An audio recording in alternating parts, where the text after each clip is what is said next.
अग्निपुत्र, उसे लोग यही कहते थे, आग का बेटा।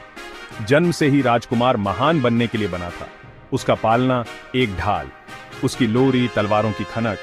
वो निष्णात योद्धाओं की नजरों के नीचे ट्रेनिंग करता था। तीरंदाजी, तलवारबाजी, युद्ध कला उसने सब सीख लिया। वो सिर्फ मजबूत ही नहीं, फुर्तीला और चालाक भी था। उसने शास्त्र पढ़े, धर्म को समझा और एक सच्चे क्षत्रिय के कर्तव्य को जाना।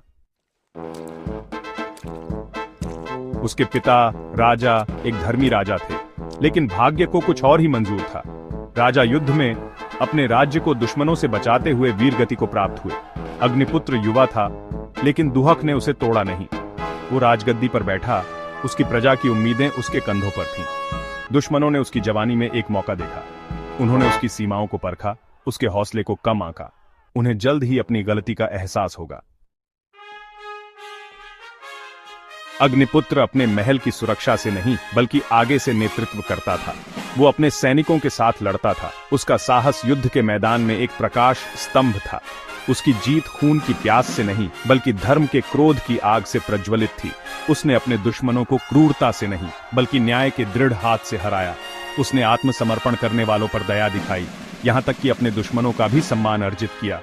उसकी प्रजा ने उसमें एक सच्चे क्षत्रिय राजा का रूप देखा। शांति का राज्य था। अग्निपुत्र योद्धा, एक बुद्धिमान शासक साबित हुआ।